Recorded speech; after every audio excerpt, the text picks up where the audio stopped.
سبحانك لا علم لنا إلا ما علمتنا إنك أنت العليم الحكيم رب اشرح لي صدري ويسر لي أمري واحلل عقدة من لساني يفقهوا قولي ولا حول ولا قوة إلا بالله العلي العظيم. أما بعد, malam ni kita baca kitab baru yang fiqh ni. Nanti bulan depan kita baca dulu. Malam ni kita baca yang minggu satu. Nah, dapat mukadimah. Kita nak ambil sempena dengan Maulid. Kita baca pada bulan Maulid. Buku baru ni buku surah 5. Bismillahirrahmanirrahim. Allah Subhanahu wa taala berfirman dalam surah An-Nisa ayat 113. Wa kana fadlullahi 'alaika 'azima. Dan adalah kurniaan Allah Subhanahu wa taala ke atasmu amatlah besar. Kurniaan Allah kepada Nabi kita SAW itu paling mulia, paling besar, paling agung. Tidak ada satu kebaikan, tidak ada satu sifat mulia yang ada kepada sesiapa melainkan kepada Nabi kita SAW itu nombor satu, paling hebat. Yang kedua, Nabi SAW bersabda dalam hadis Imam Tirmidzi, "Ana akramul awwalin wal akhirin wala fakhra." Aku adalah orang yang paling mulia berbanding mereka yang terdahulu dan terkemudian, dan tidak merupakan tidak bangga. Aku sebut tidak bukan kerana bangga, bukan kerana bangga diri. Hadis yang ketiga, wa kana nabiyyukum ahsanahum wajhan wa ahsanahum sauta. Adalah Nabi kamu semua paling kacak rupa parasnya dan paling merdu suaranya. Kalau kita baca dalam sejarah, Nabi yang paling segar Nabi Yusuf alaihissalatu wassalam. Suara yang paling sedap suara Nabi Daud alaihissalatu wassalam. Namun kedua-duanya tidak dapat menandingi kelebihan Nabi SAW. Nabi SAW dua kali di antara Nabi Yusuf alaihissalatu wassalam. Nabi SAW lebih merdu suara baginda daripada suara Nabi Daud alaihissalatu wassalam. Kita akan jumpa kenyataan itu dalam muka surat tengah-tengah daripada kitab Syarah Asy-Syifa karangan Al-Imam Mula Ali Al-Qari. Dicerita kalau Nabi SAW segak, kalau Nabi Yusuf tu segak, Nabi kita tetap segak lagi. Dan disebutkan dalam kitab An-Nawahibul Laduniyah dari Imam Al-Qustulani rahimahullah pun lagu tu juga. Kalau suara Nabi Daud alaihissalam Allah kurniakan merdu, suara kita Nabi kita paling merdu. Tidak ada seorang Nabi yang Allah lantik melainkan mereka memiliki wajah yang kacak dan memiliki suara yang merdu. Dan sambungan hadis menyatakan adalah Nabi kalian paling kacak dan paling merdu suaranya, paling kacak wajahnya dan paling merdu suaranya. Ini hadis depan mata kita nombor 3. Nombor 4, wa afdalul khalqi 'ala al-itlaqi nabiyyuna famil 'ala asy-syiqaqi. Makhluk yang paling mulia secara mutlak, tidak ada tandingan, ialah Nabi kita SAW. Maka jangan kamu berselisih pendapat, jangan kamu khilaf, jangan kamu ragu dah, kerana disepakati oleh seluruh ulama yang mengatakan bahawa Nabi kita SAW adalah orang yang paling mulia. Yang kelima, fa inna fadla Rasulillah laysa lahu haddun fayu'rib anhu natiqun bi fami. Sesungguhnya kelebihan Rasulullah SAW tidak ada sempadan, tidak ada had yang boleh dituturkan oleh sebarang mulut manusia.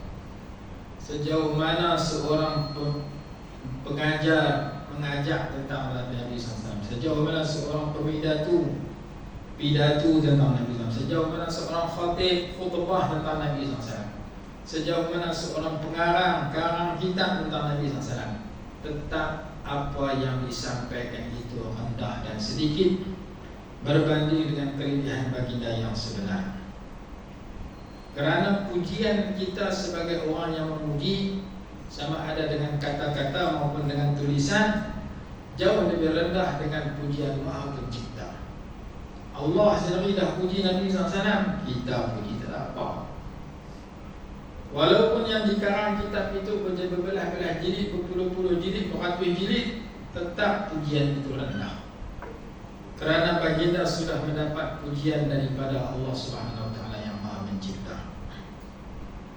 Maka disebutkan pada nombor 5, kelebihan Nabi SAW tidak ada had. Kita baca kuih banyak tentang Rasulullah, kita puji kuih banyak, kita mati dulu, kelebihan itu tak ada. Betapa banyaknya kelebihan Nabi SAW. Semacam kita baca Quran, baca habis khatam ulang, tetap kita akan dapat ilmu baru yang kita tak jumpa sebelum itu. Dengan syarat kita baca dengan teliti kepada tafsiran yang dikarang oleh alim ulama. Maka Nabi kita SAW pun sedemikian, kelebihan baginda tak ada had, tak ada kesudahan yang boleh dicontoh kepada sebarang mulut manusia. Jauh terang mana dan hebat terang mana pertuturan itu, namun apa yang ada pada baginda lebih baik daripada apa yang dituturkan. Yang keenam, fala in madahtu Muhammadan bi maqalati falaqad madahtu maqalati bi Muhammadin. Sekiranya aku puji akan Nabi Muhammad SAW dengan kata-kataku, sebenarnya aku memuji akan kata-kataku dengan Nabi Muhammad SAW.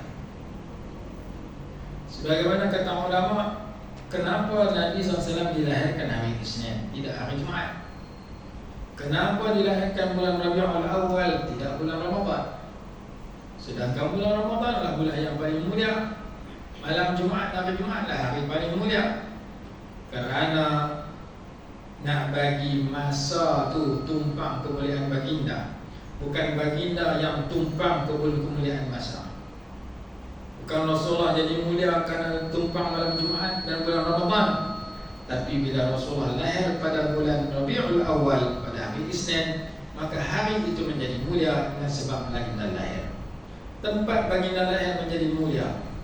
Orang kita kalau pergi Mekah buat haji umrah, dia bawa melawan Arafah, Muzdalifah, Mina, kalau musim umrah bawa pergi kaki Gua Sur, cuma tak naik. Kalau naik, terkudin dengan mutawih sekali.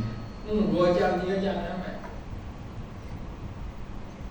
Ada orang dia tak bawa api tempat lahir Rasulullah. Kenapa? Kerana rasa macam tak ada apa. Sedangkan tempat lahir itu adalah tempat yang Allah kehendak menjadi tempat lahirnya semua makhluk.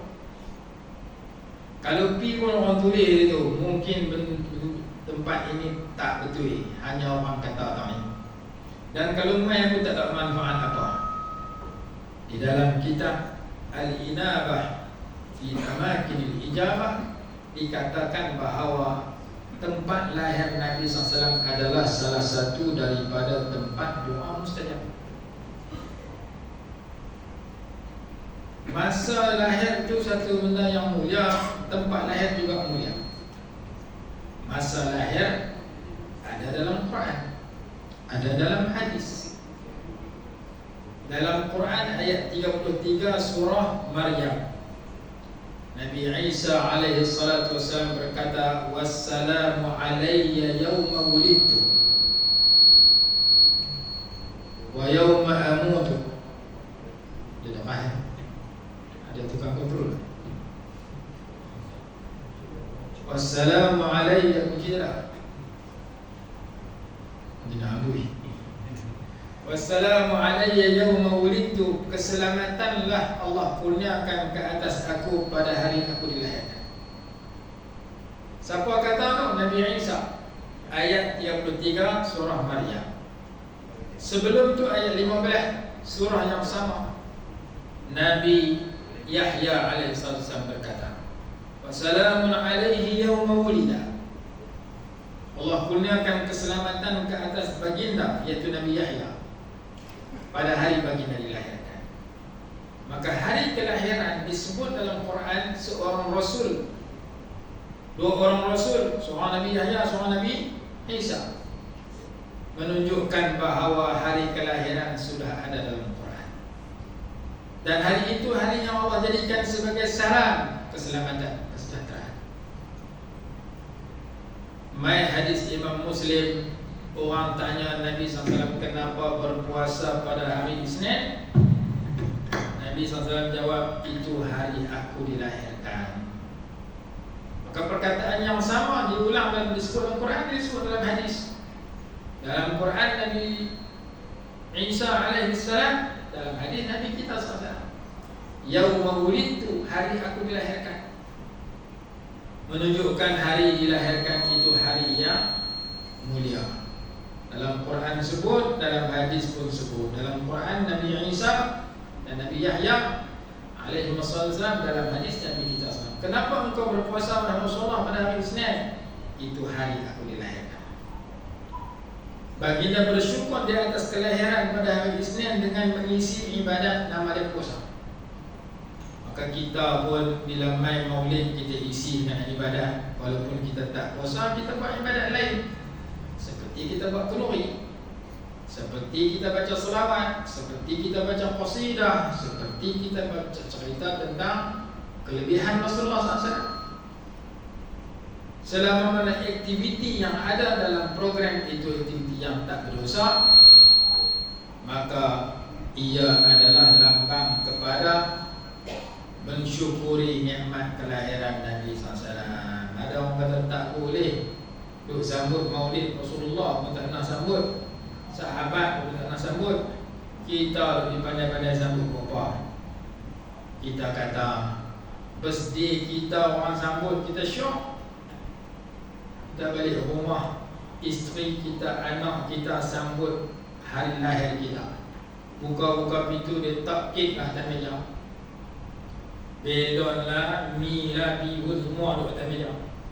Ini kita nak hambui lah. Nak hambui apa, lilin. Kalau haji tak lilin, tak ada lilin, dia nak potong telan kek tu. Kita syok hari lahir kita orang sambut. Sampai dia pun viral, ada gambar orang tua mana tu, kek besar, lilin berpuluh batang umur 60-70. Nak amboi bagi terpadam tu kena tarik nafas. Amboi terkeluar lagi palsu. Punya syok sambut birthday dia. Birthday orang biasa, kita sendiri pun kita masak. Terima kasih kerana buat kenduri di atas hari lahir saya. Mensyukuri umur saya panjang, masuk tahun baru. Mai tahun Rasulullah, ada orang kata tak payah, bid'ah bersama maulid. Maka kita tanya bersama bid'ah, tak ada dalam Quran, tak ada dalam hadis. Itu ayat Quran ada. Ayat Quran menyebut hari kelahiran. Dan kalau kita mengaji hadis Isra dan Mi'raj, Nabi SAW disuruh oleh malaikat Jibril singgah satu tempat semayang 2 rakaat.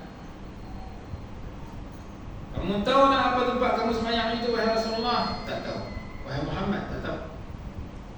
Itulah tempat yang bernama Baitul Lahmin, tempat dilahirkan Nabi Isa alaihissalam. Maka tempat lahir Nabi Isa satu tempat mulia. Nabi SAW disuruh singgah semayang 2 rakaat, buat ibadat di tempat itu. Maka masa lahir Nabi, tempat lahir Nabi adalah tempat yang mulia. Masa lahir masa yang mulia, hari Isnin 12 Rabiul Awal menurut pendapat yang termasyhur. Pada bulan Rabiul Awal adalah masa yang mulia kerana Nabi SAW lahir pada masa itu. Maka tempat lahir, masa lahir Nabi mulia. Dan Madinah sebelum perpindahan Nabi SAW nama dia Yasrib. Bila Nabi SAW sampai, bertukar kepada Al-Madinatul Munawwarah. Bila Nabi SAW sampai, bertukar daripada tempat biasa menjadi salah satu daripada 2 tanah haram.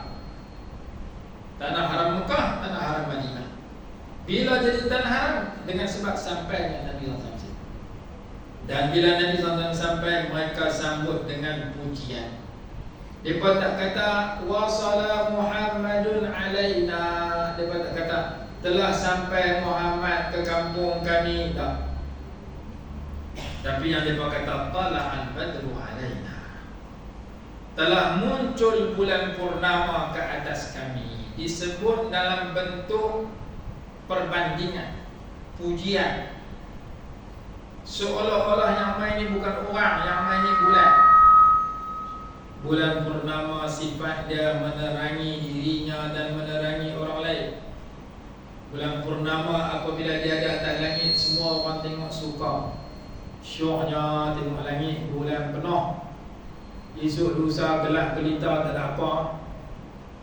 Ada pula bintang-bintang bergemerlapan di tepi bulan purnama.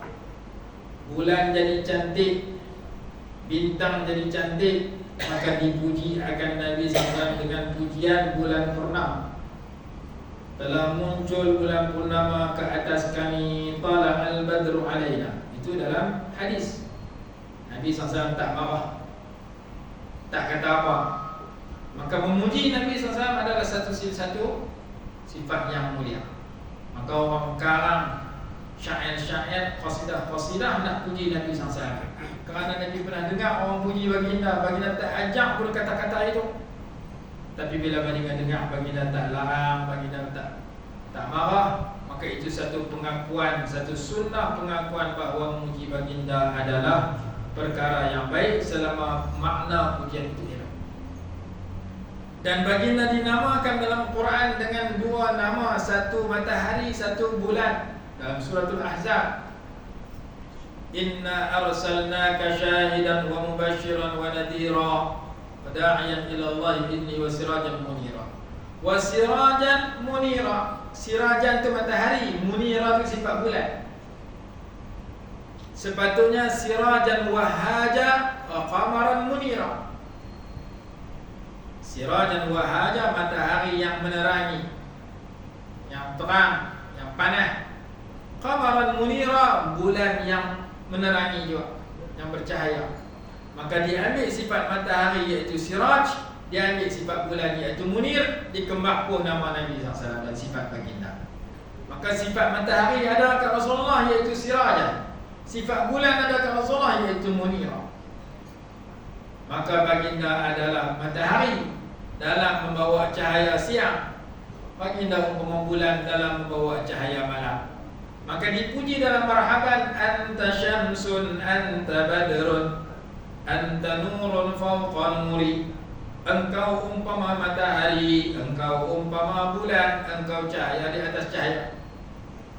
Di dalam suratul Maidah, Allah menamakan baginda sebagai nur, sebagai cahaya.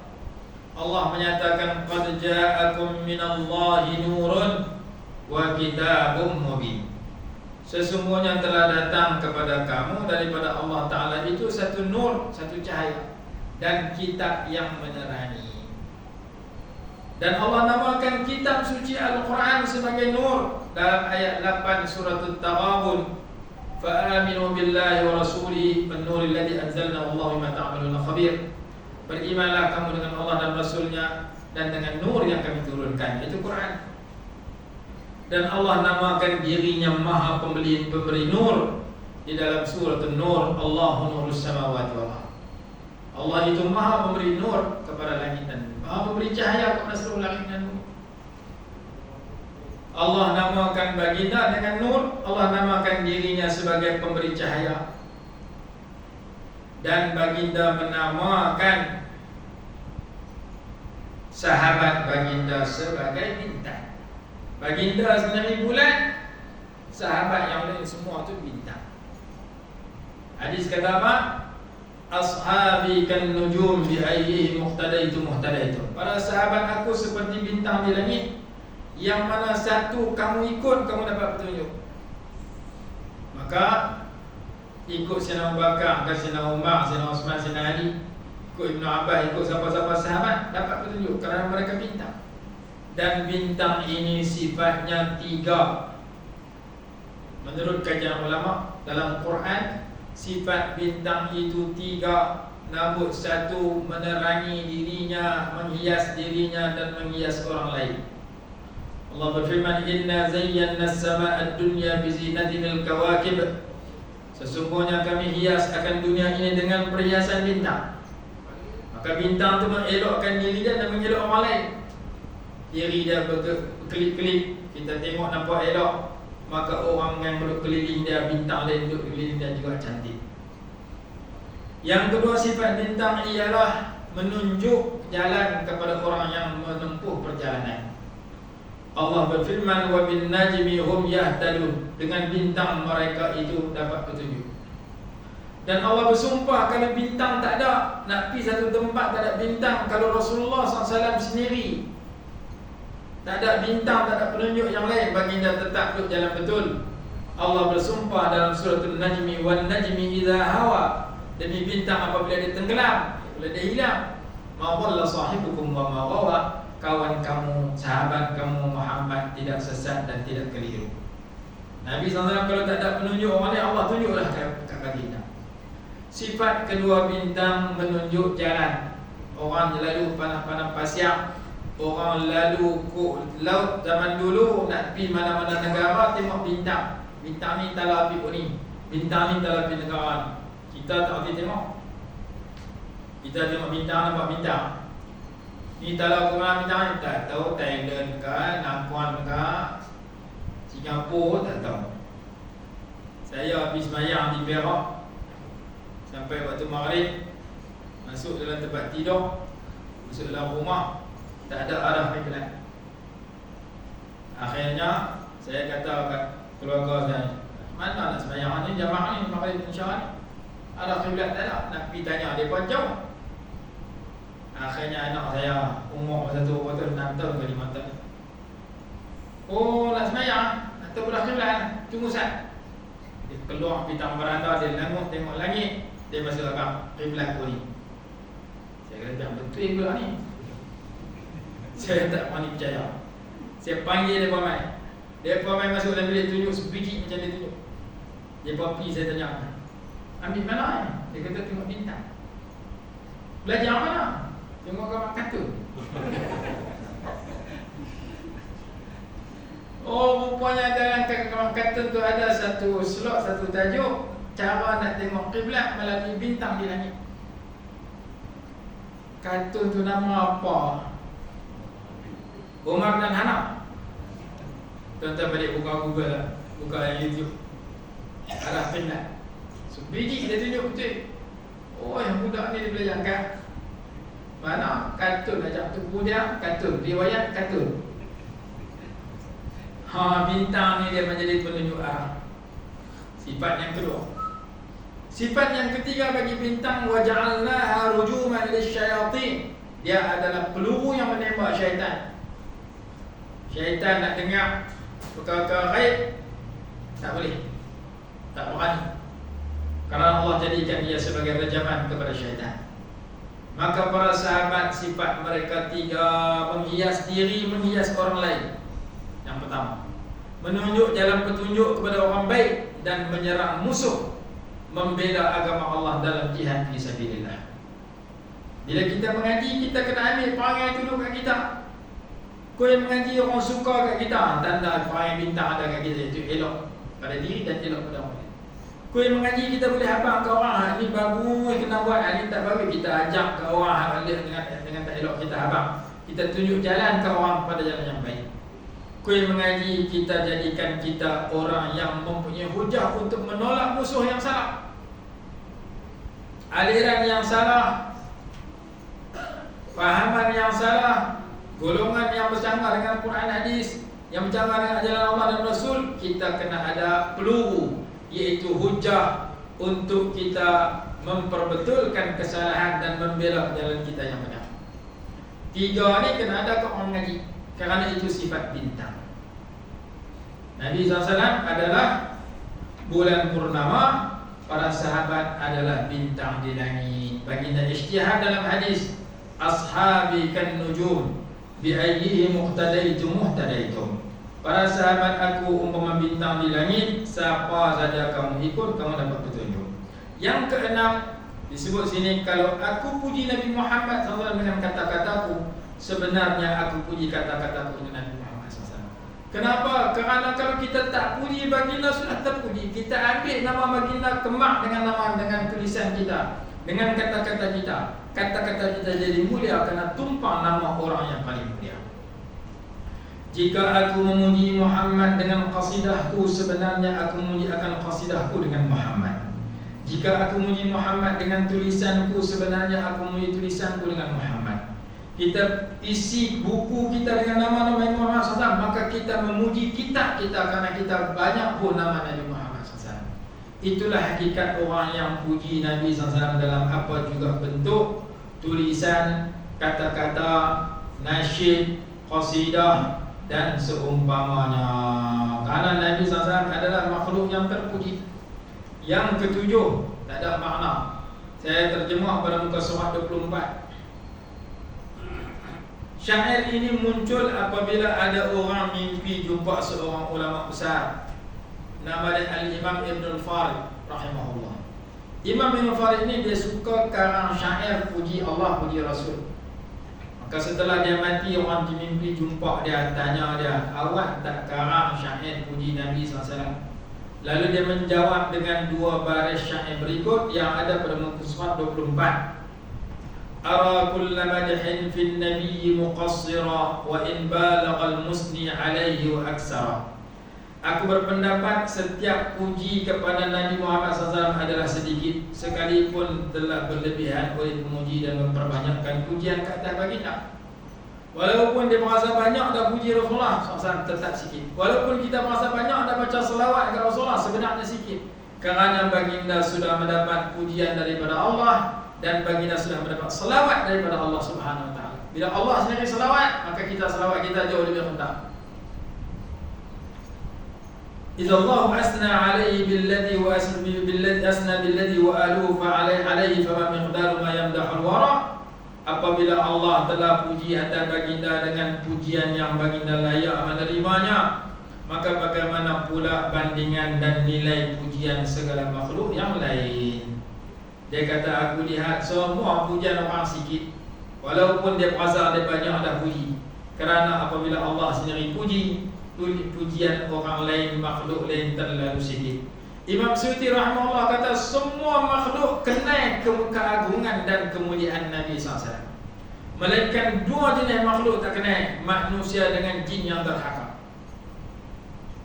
Manusia dengan jin yang kafir, yang musyrik, yang munafik, yang fasik, yang asi, yang derhaka kepada Allah, hatu tak kenal Rasul.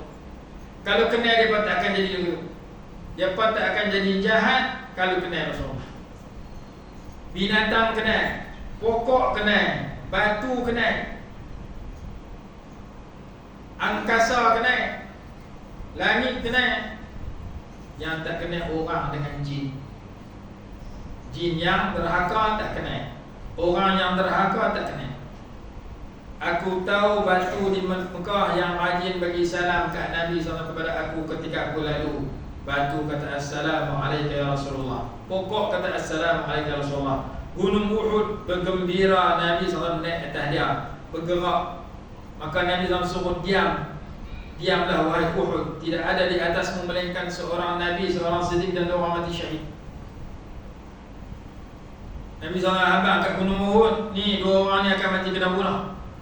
Yang duduk atas diri kamu ialah Nabi, iaitu Nabi SAW, Siddiq, Sayyidina Abu Bakar Siddiq, dan dua orang yang akan mati syahid. Sebenarnya Sayyidina Abu Bakar dengan Sayyidina Umar dengan Sayyidina Osman radhiyallahu anhuma. Bahkan sebelum peperangan Badar, perang Badar berlaku hari Jumaat. Hari Khamis Nabi SAW dah bawa para sahabat pergi melihat medan perang Badar. Dan Nabi SAW tunjuk satu persatu tempat bakal terbunuhnya besok hari pembesar-pembesar Quraisy. Sayyidina Umar ikut sekali. Tani Abu Jahal kena bunuh besok, Sani Walid kena bunuh besok, ni Utbah kena bunuh besok. Dia sebut nama-nama orang-orang jahat-jahat anak mati besok. Sebelum baginda sebut tempat kematian mereka, masa Nabi SAW di Mekah sembahyang depan Kaabah, dia ambil najis unta, perut unta, pitak atas belakang Nabi SAW. Kepala dia Abu Jahal. Orang pergi mengadu kepada Sayyidah Fatimah Zahra radhiyallahu ta'ala anha. Cerita ni dalam kitab Khasaisul Kubra. Nu ayah kamu boleh bubuh kotak lagi atas belakang. Maka dia Sayyidah Fatimah bangkit buang. Nabi SAW pun selesai sujud, bangkit pergi salam, angkat tangan baca doa. Ya Allah, naklah Engkau, kuserahkan kepada Engkau si fulan, si fulan, si fulan. Allahumma alaika biskan bi Abi Jahl, alaika bis Walid, sekian-sekian. 7 orang. 7 orang tu mati perang Badar. Nabi SAW doa di Mekah, orang tahu lagi nak perang. Allah mustajab pada hari peperangan Badar.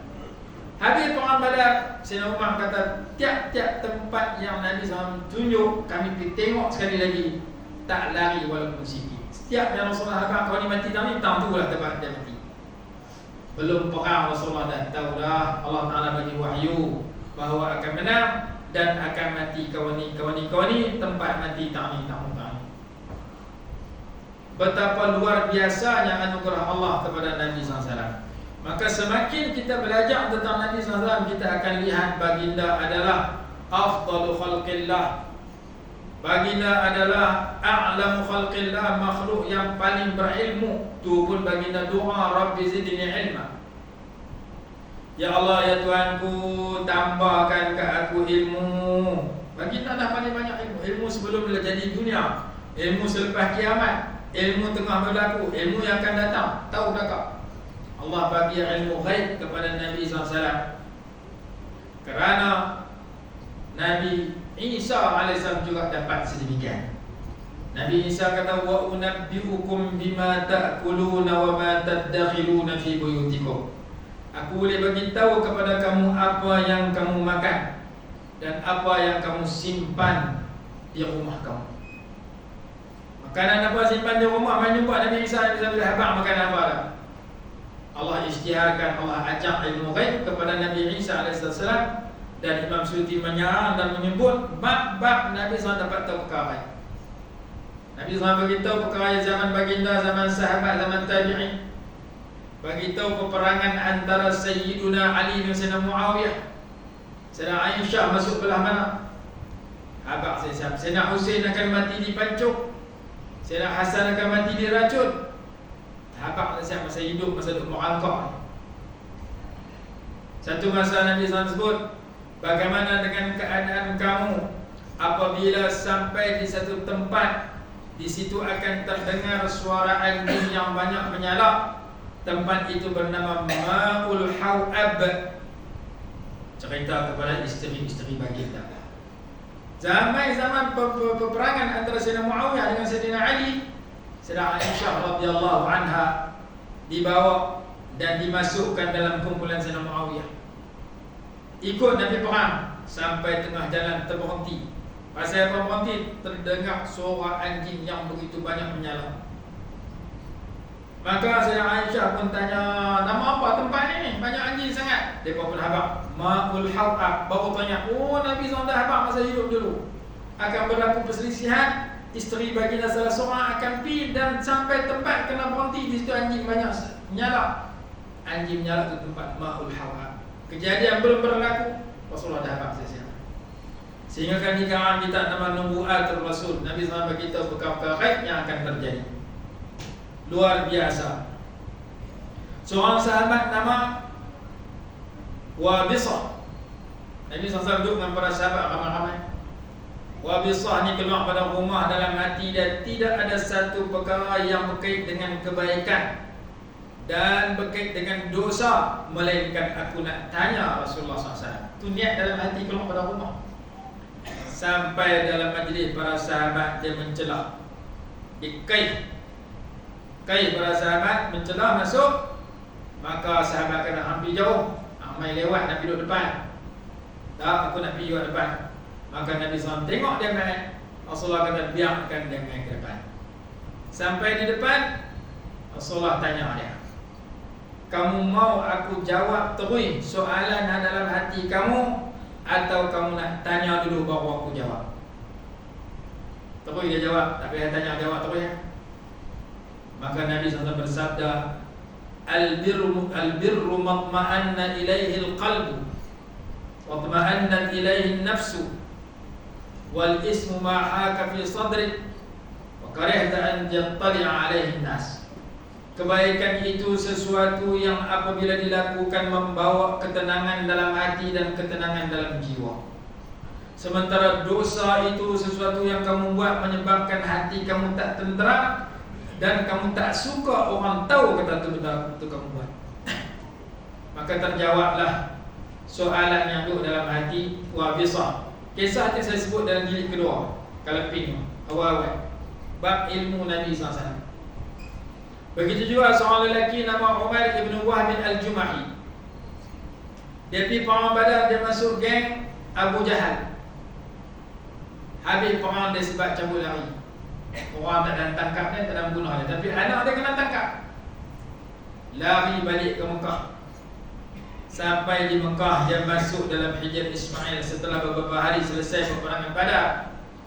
Dia masuk dalam Hijr Ismail bersembang dengan Safwan ibn Umayyah. Safwan ini ayah dia nama Umayyah mati dalam perang Badar tu. Maka dia kata kat Safwan, dia sembang menyenangkan ketua-ketua Quraisy yang mati dibunuh, dilempar dalam telaga dalam perang Badar, Abu Jahal dan kuncu-kuncunya. Sedih mengenangkan ketua-ketua mereka yang telah dibunuh dalam perang Badar. Habis mengenangkan tokoh-tokoh itu, dia kata kat Safwan, kalau tidak kerana aku ada hutang yang banyak yang perlu aku bayar kepada orang-orang tertentu yang aku hutang, dan kalau tidak kerana aku ada bini dengan anak yang perlu aku sara wang ringgit belanja mereka, aku akan keluar ke Madinah sekarang juga untuk bunuh Muhammad. Aku tak boleh pergi bunuh dia pasal aku ada bini dengan anak, kena pula hutang aku belum bawa hari tadi selesai. Maka terus Safwan kata, hutang kamu aku bayar. Abang banyak mana hutang, kat siapa kamu hutang, aku pergi habis. Bini dengan anak kamu aku sara sampai mati. Mendengarkan jaminan itu, dia habaq pula kat Safwan, hang tolong rahsia dialog kita berdua. Jangan cerita kat siapa. Aku balik lah juga, bubuh racun di pedang, bawa pergi Madinah, bunuh Muhammad. Dia penerah balik buah racun, buah sarung, naik kuda sepantas-pantasnya pergi ke Madinah. Safwan umum ke orang Mekah, kita akan dapat berita yang amat menggembirakan 2-3 hari lagi. Tunggu tengok. Dia tu abang lah, kata Nabi Muhammad nak kena bunuh. Pasal kawan ini azam pergi semua-semua dengan semangat yang tinggi, dan dia seorang yang gagah. Masa dia orang musyrik Mekah, dia adalah salah seorang yang suka menindas dan menyakiti para sahabat. Maka bila dia sampai di Madinah bertemu dengan Sayyidina Umar radhiyallahu anhu, Sayyidina Umar dia kata nak bunuh apa? Tangkap. Rasulullah kata dia masuk. Maka dia pun masuk. Apa tujuan kamu datang ke sini wahai Umar? Aku datang ke sini dengan tujuan untuk memastikan anak aku yang kamu tawan dilayan dengan baik. Cakap bagi betul. Itulah tujuan aku datang. Tidak ada tujuan yang lain. Tu pedang tu bawa apa? Orang jantan jalan bawa pedang biasa, tu pun bukan boleh tolong apa, tu buat. Cakap bagi betul. Hak tu tujuan aku main. Nak habang ke hampa, minta hampa tolong layan baik anak aku yang jadi tawanan hampa. Maka Nabi SAW cerita A sampai Z. Bukankah ketika engkau duduk dalam Hijr Ismail, engkau bersembang dengan Safwan ibn Umayyah, mengenangkan tokoh-tokoh Quraisy yang mati dibunuh dalam perang Badar. Kemudian engkau kata, jika tak sabit kerana aku ada anak, ada hutang yang perlu dibayar, ada anak bini kena sara, aku akan keluar pergi Madinah bunuh Muhammad. Lalu apa yang kamu kata dijamin oleh Safwan ibn Umayyah, kamu pesan pula jangan cerita ke orang. Wallahu hailun baini wa bainak, Allah akan menghalang tujuan dan niatmu itu. Terkejut dia, tak ada siapa hantar WhatsApp, internet pun tak ada. Rasulullah cerita sebiji apa yang dia bersembang. Maka dia mengucap 2 kalimah syahadah, tidak ada yang memberitahu engkau melainkan pencipta. Engkau memang utusan Allah. Bukti dia, engkau cerita A sampai Z, sebiji aku duduk sembang. Dia masuk Islam, dia minta izin kat Rasulullah, aku nak balik ke Mekah, nak ajak orang masuk Islam. Kalau dia lawan aku akan menyakiti mereka sebagaimana aku telah menyakiti orang Islam sebelum ini. Rasulullah izinkan. Balik pening kepala, terkejut, sobat. Cerita lagu dia jadi lagu dia. Pi nak bunuh Rasulullah, Rasulullah tahu, Rasulullah habaq. Berubah jadi orang beriman. Ilmu Nabi SAW luar biasa. Tak tengok lagi di sudut rupa paras, di sudut akhlak, di sudut kelebihan, di sudut keistimewaan, di sudut perubatan. Nabi SAW juga seorang doktor, bawa ilmu agama, bawa ilmu kesihatan. Di antara makanan kesihatan yang dipesan oleh Allah dalam Quran dan Nabi SAW dalam hadis ialah madu lebah. Ayat 69 surah An-Nahl, yakhruju min butuniha syarabun mukhtalifun alwanuhu fihi shifaa'un linnas. Keluar daripada perut lebah itu minuman yang pelbagai warna menjadi penawar kepada manusia. Dalam hadis Ibnu Majah, man la'iqa asalan fi salasi ghadawatin fi syahrin lam yusibhu 'azimun minal bala'. Barang siapa yang memakan madu lebah 3 pagi dalam sebulan, dia tidak akan ditimpa penyakit yang berat. 10 hari sekali makanlah madu lebah. Kerana Nabi SAW suruh makan. Jangan makan sampai 10 kali. Pening tu pandangan bola. 10 hari sekali paling kurang. Kalau dah makan hari-hari, makan sikit. Satu masa Nabi SAW masuk, tanya Sayyidah Aisyah tanya isteri, ada apa di rumah? Isteri baginda kata tak ada cuka. Maka baginda bersabda, ni'mal idam al-khal. Sebaik-baik lauk itu adalah cuka. Allahumma barik fil khal. Ya Allah, berkatilah cuka. Fa innahu ta'amul anbiya min qabli. Ia makanan para nabi sebelum aku. Maftaqara baitun fihi khallun. Tidak akan fakir satu rumah yang di dalamnya ada cuka. Rasulullah kata, bagus ni cuka ni. Kita orang Melayu makan manis, makan masin, makan macam-macam. Arab dia makan kuih manis ada kita, tapi jarang kena uji manis. Kita ayam tebu lah, apalah, tu uji manis. Kenapa Arab jarang kena? Mereka hanya makan cuka. Makan roti cicak kacang puih lah, cicak kacang dal lah, kita anu macam ni. Dia pupuk minyak zaitun, dia pupuk bau, makan bawang putih, bawang besar. Dia makan cuka. Macam mana cara dia makan? Buat jeruk. Jeruk buah carrot, jeruk buah timun, jeruk ubi putih tu, apa nama tak? Bawang mau jadi jeruk. Hari-hari makan jeruk. Dalam jeruk tu ada cuka. Cuka dia banyak potong. Makanan-makanan yang boleh mendatangkan penyakit. Maka Nabi SAW doa, Allahumma barik, ya Allah berkatilah pada cuka. Maka ulama karang kitab. Di rumah saya ada 4 jilid kitab yang dikarang oleh seorang profesor, seorang doktor, PhD dalam bidang perubatan, 2 PhD. Dia pesan, kalau rajin pagi-pagi makan cuka, ambil gelas besar, gelas tinggi ni boleh ha? Ambil 1 cancak kecil cuka. Cuka ni macam ni. Jadi ambil cuka juga, cuka getah lah, masuk kuat dan masuk kubur tu. Cuka macam ni. Ada cuka apple, ada cuka kurma, ada cuka tin, macam-macam macam ni. Cuka yang terbaik dalam beberapa kitab yang saya baca, cuka apple. Ambil 1 cancak kecil, bor dalam gelas. Ambil 1 cancak kecil madu lebah, bor dalam gelas.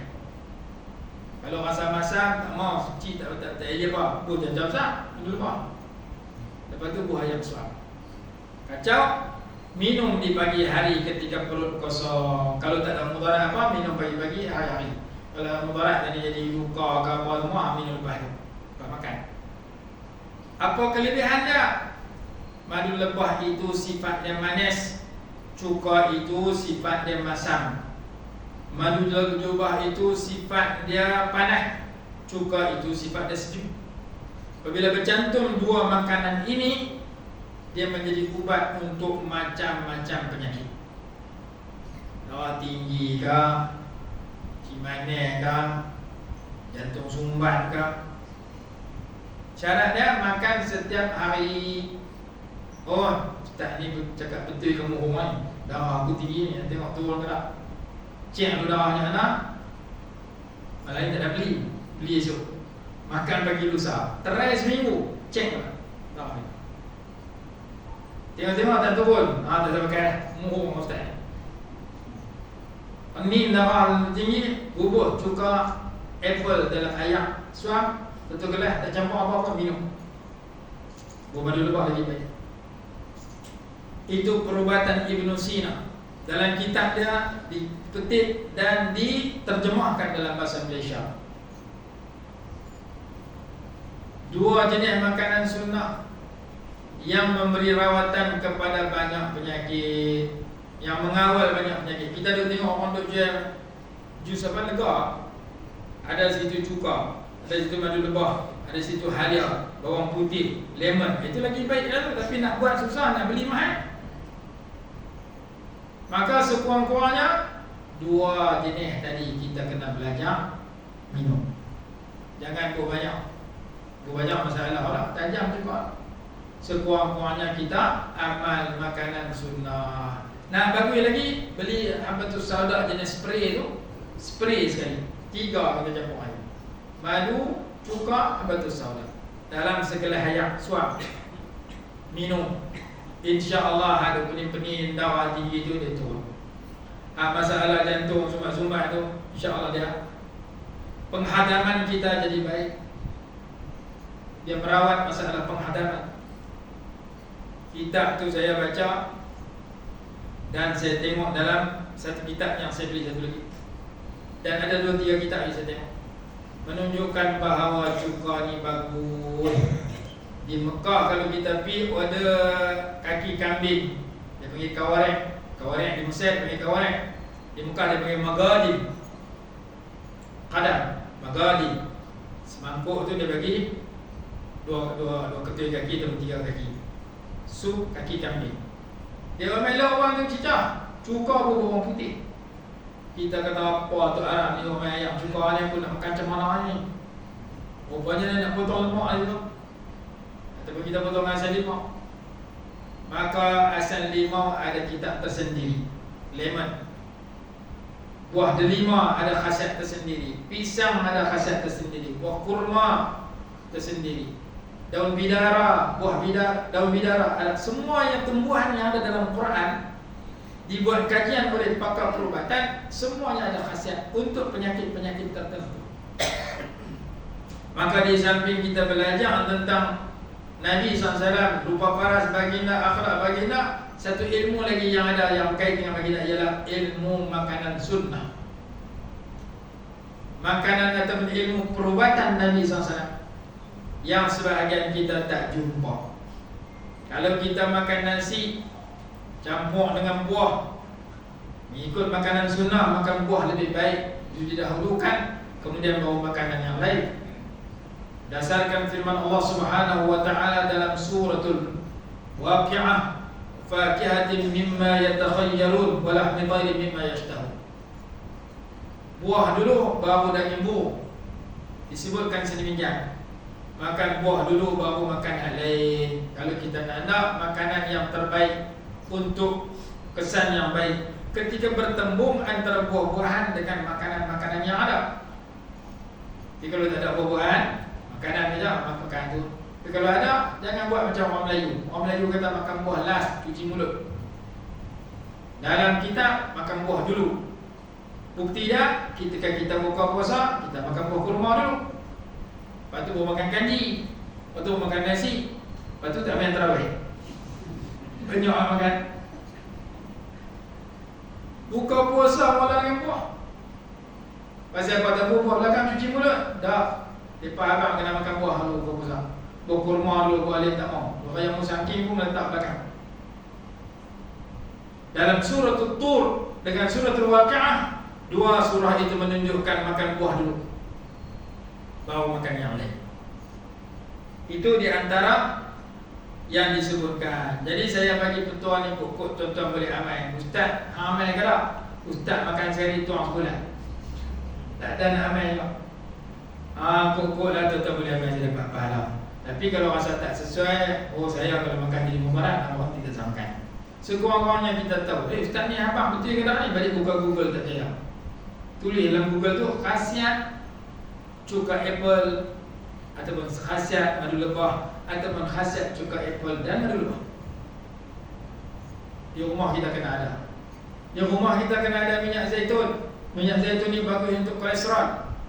Kolesterol yang jahat akan terhapus bila kita setiap hari makan minyak zaitun. Sehari secancar boleh. Pagi perut kosong nak makan 2 pagi dengan nak tidur. Nak makan 5 lepas bayar 5 waktu atau sebelum bayar 5 waktu. 5 cancar sekali makan. Lohor secancar, subuh secancar, maghrib secancar, isya secancar. Sehari 5 cancar, 5 tudung makan. Kena seminggu, alkohol lagi. Dia cuci habis. Satu lagi makanan yang disebut dalam sunnah juga, Nabi SAW pesan, ia adalah ubat bagi segala penyakit melainkan mati. Sama dengan habatus sauda, daun sana maki. Daun sana maki itu kita rebus ayam bagi mendidih. Kita buh dalam gelas. Kita ambil buh dalam dia, daun tu dalam tu, dalam ayam yang mendidih, yang betul-betul mendidih tadi. Buh dalam gelas, kadar macam kita minum teh. Buh, diam selama lebih kurang 10 minit. Bagi suam. Selepas suam kita minum. Kita minum pukul 8 malam, dalam masa 8 jam mesti masuk tanah. Kerana dia proses bagi kita buang air besar dan dia akan buang toksin-toksin yang ada. Paling segan kata ulama sebulan sekali makan. Oh, berhutang malam ni umur 70 lah. Atrai buat sekali. Dalam hadis dia kata as-sana, alif lam sin nun alif. As-sana, ataupun disebut sana maki. Kenapa nama sama-sama maki? Setengah orang dia tulis Cina maki. Sana tu nama daun tu. Maki tu mana asal di Mekah. Maki di Mekah. Ada dalam kitab yang saya baca. Jadi ada beberapa makanan. Minyak zaitun tak satu cerita. Di Sungai Petani ada, di Jitra ni mana nak cek doktor. Kolesterol kan banyak sangat. Balik dia makan pagi, tiap pagi sebulan 2 bulan pergi cek balik. Caranya makan berterusan. Ni kita makan sekali tuang sebulan, masalah. Makan sekali tuang sebulan tu tak pandang. Habis. Maka makanan-makanan sunnah itu baik untuk kita kenali manfaat dia dan kita try makan. Saya pergi bentang buat makanan sunnah di hospital Sultan Bahiyah 10 tahun yang lepas lebih kurang dengan pakar perubatan. Maka saya sebut masalah cuka apple, dia mengaku. Sebut kelebihan yogurt, dia mengaku. Madu lebah, lagi-lagi dah mengaku. Disenaraikan khasiat dia. Maka apabila kita baca tentang Nabi SAW, kita akan jumpa bab yang saya sebutkan tadi. Imam Syafi'i rahimahullah kata ilmu itu terbahagi 2. Ilmu fiqh untuk agama, ilmu perubatan untuk jaga badan. Untuk kita jaga kesihatan. Oh, saya ni ada adik-beradik memang rasuk dengan hantu. Kadang-kadang gatal badan, kadang-kadang hati gementar. Waktu mulai gementar. Antara ubatnya mandi air hujan. Hujan mai lari pergi handuk kena air hujan. Dalilnya ayat 11 suratul Anfal. Para sahabat sebelum perang Badar mereka ditimpa hujan. Hujan itu mengusir gangguan syaitan dan menetapkan hati mereka, menguatkan semangat mereka sehingga mereka masuk perang Badar menang. Ayat 11 suratul Anfal bagi orang yang kena gangguan makhluk halus. Caranya hujan turun, pergi mandi yang hujan. Cucu kena, cucu mandi. Tuan kena, mandi dua-dua. Apa tua-tua mandi yang hujan ni? Dia pergi ke dia. Kerana alam Quran ada rawatan dengan ayat hujan. Sayyidina Ali radhiyallahu anhu apabila ada seorang sakit, dia pesan 2 benda. Ambil madu lebah, campur ayat hujan, bagi minum. Awal orang ayat hujan ni. Kerana Allah sebut ayat hujan itu ayat yang diberkati. Kami turunkan daripada langit itu ma'an mubarakan, ayat yang berkat. Dan madu lebah disebut sebagai yang berkat, yang baik. Maka Sayyidina Ali bertuah sedemikian. Maka kita dapati apabila kita baca tentang Nabi SAW, baginda bagi semua orang macam-macam.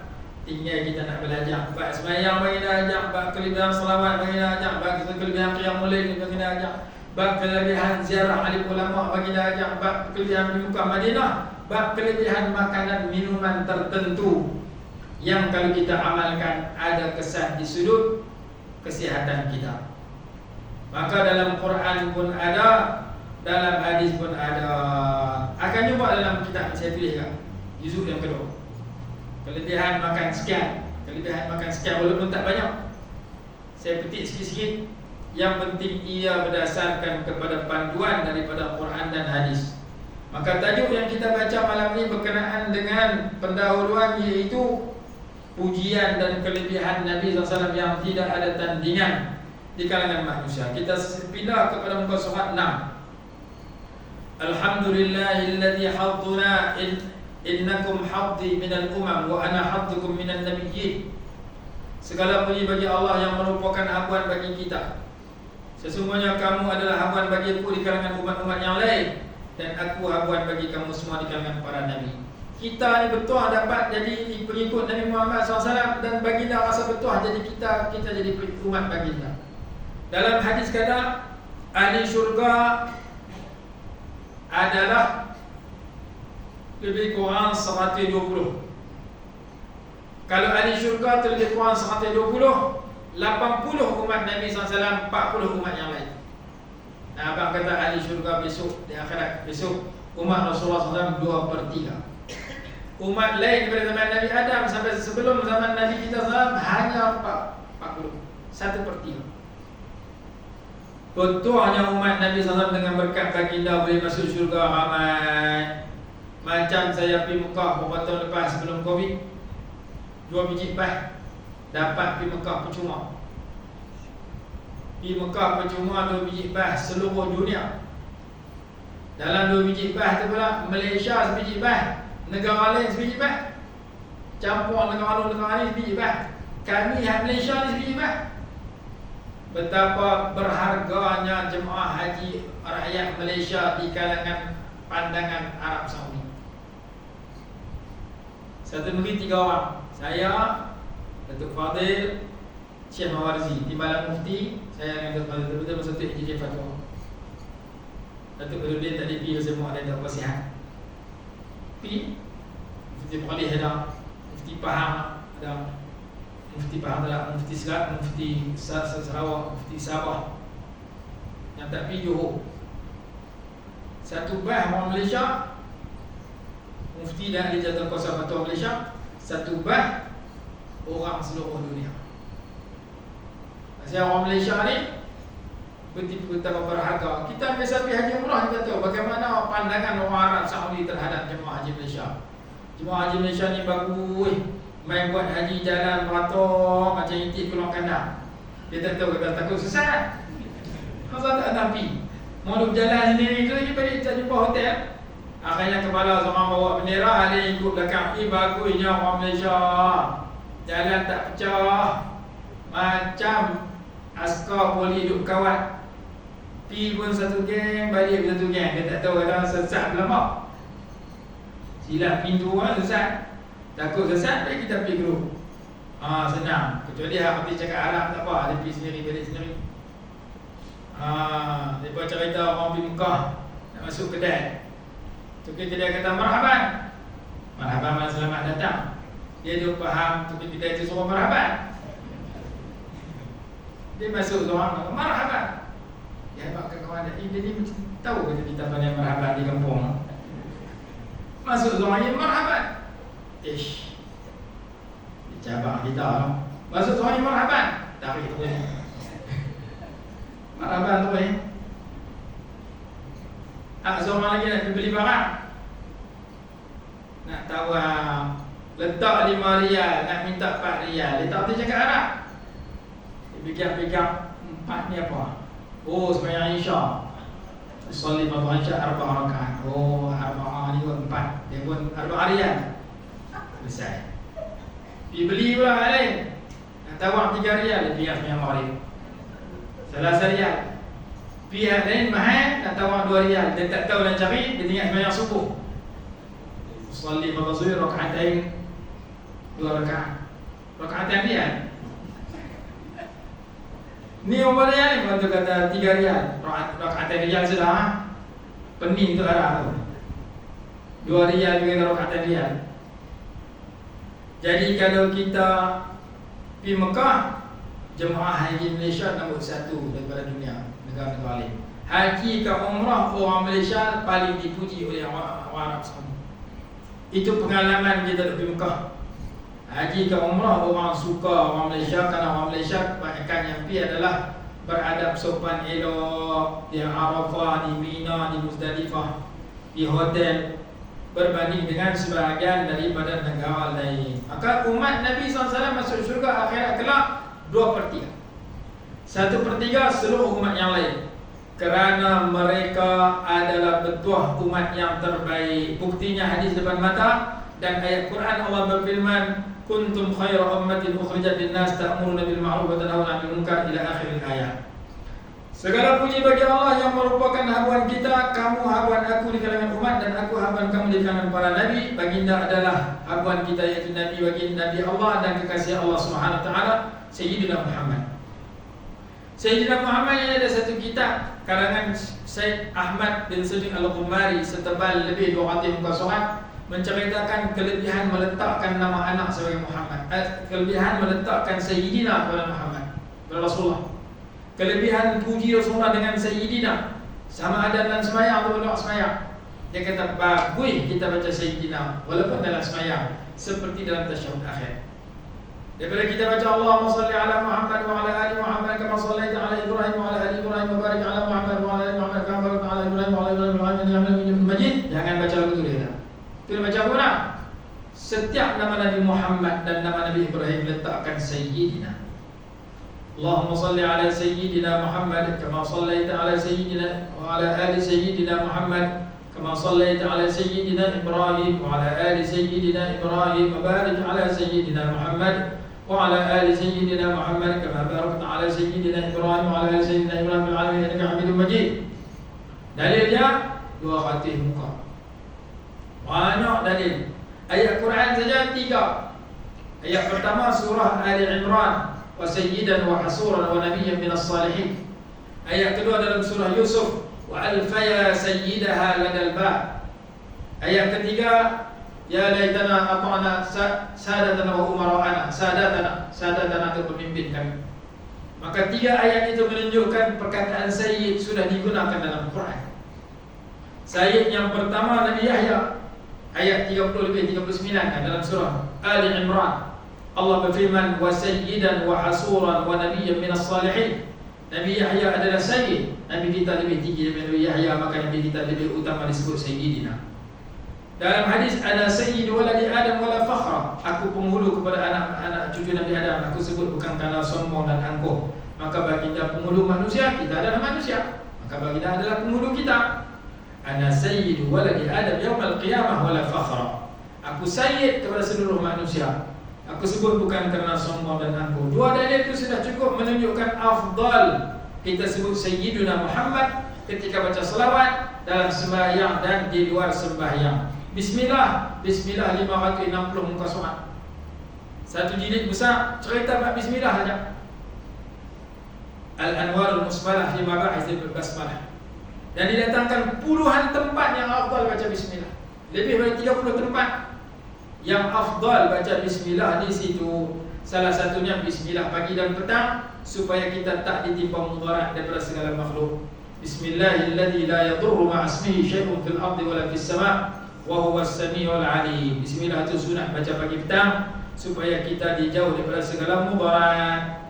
Sayyidina Muhammadin alladzi addabahu fa ahsana ta'dibah. Yang Allah ajar adab kepada baginda dengan sempurna, dengan paling elok. Wa zakka awsafahu wa akhlaqahu wa farana sibah. Allah sucikan sifat baginda, akhlak baginda dan bagi habuan yang paling sempurna. Dan Allah bagi taufik untuk mengikut baginda orang yang Allah inginkan kebahagiaan, keistimewaan, keelokan. Dan Allah haramkan daripada berakhlak dengan akhlak baginda orang yang Allah kecewakan. Selawat Allah dan salam ke atas baginda dan penghormatan dan keberkatan dan kemuliaan ke atas baginda dan ke atas keluarga baginda, sahabat tabi'in, selama disebut akan keelokan baginda dan kelebihan baginda, dan menggembirakan orang-orang yang dengar. Salawat yang berkekalan selama berkekalan segala waktu dan tahun. Adapun kemudian itu berkatalah al-faqir ila fadlir rahman wa rahmatir rahim. Saya pun nama saya di situ, ghafarallahu dzunubahu, semoga Allah ampunkan dosa kita, wa satara bi fadli uyuba, Allah tutupkan segala keaiban kita, wa adkhalahu Allah wa ahbahu iyyakum fi jannati, Allah masukkan kita semua ke dalam syurga, baru saya masuk dalam para pembaca. Jadi mukadimah kita pada malam ini, 2 muka saya baca. Isi kandungan buku yang kita baca ini ialah berkenaan dengan anggota tubuh Nabi SAW yang disebut dalam Quran dan hadis, dan beberapa kelebihan akhlak syama'il, cerita tentang Nabi SAW yang saya susun daripada beberapa kitab. Jadi mudah-mudahan kita baca kitab ni, kita kenal anggota baginda. Dalam kitab ni juga disebut, ulama sepakat bahawa tempat yang paling mulia ialah Mekah dan Madinah di atas muka bumi. Namun Mekah dengan Madinah ni ulama selisih. Mekah bagus lagi kah, hebat lagi kah, Madinah tinggi lagi. Kebanyakan ulama kata Mekah nombor 1, Madinah nombor 2. Sebagai ulama kata Madinah nombor 1, Mekah nombor 2. Yang kata Madinah nombor 1 itu Sayyidina Umar radhiyallahu anhu, Imam Malik radhiyallahu anhu. Tapi sikit. Yang ramai kata Mekah nombor 1, Madinah nombor 2. Walaupun mereka selisih yang mana baik antara Mekah dan Madinah, namun mereka sepakat tempat yang paling baik ialah kubur Nabi SAW, kerana di situ disimpan jasad dan anggota tubuh baginda.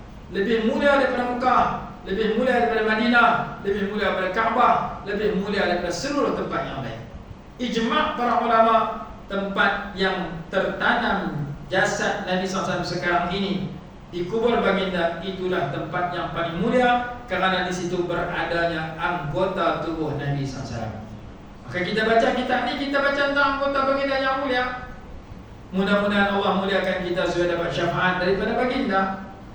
Illam tarahu bi'ainaika fa'aksir min sama'i syama'ilihi wa fadailihi bi uzunaika, asa an tarahu fil mustaqbalil qarib wa tahsula ala syafa'atihi fil yaumir rahib. Jika kita tidak dapat melihat Nabi SAW dengan kedua mata baginda, dengan kedua mata kita, maka perbanyakkan mendengar kelebihan baginda dengan kedua telinga kita. Mudah-mudahan dalam masa terdekat Allah anugerah kita dapat melihat baginda, dan di akhirat kelak kita dapat syafaat daripada baginda. Karena bila kita mengaji, kita akan dengar nama Rasulullah, kita akan baca salawat. Lagi banyak kita dengar nama Rasulullah, lagi banyak kita baca salawat. Banyak baca salawat itu mengundang dan peluang cerah untuk dapat syafaat. Itu kelebihan kita mengaji ilmu yang berkait dengan Nabi sallallahu alaihi wasallam. Masa benda lajak lah, kita berhenti tanya dulu. Jadi pertemuan kita bulan depan kita akan baca 2. Kita akan baca Fiqh dulu. Lepas tu baru kita baca buku yang kedua. Buku kedua malam ni sebagai mukadimah, saya hanya baca sampai muka surah 6. Akan datang kita baca para pembaca yang dirahmati oleh Allah Subhanahu wa taala. Wallahu subhanahu wa ta'ala alam.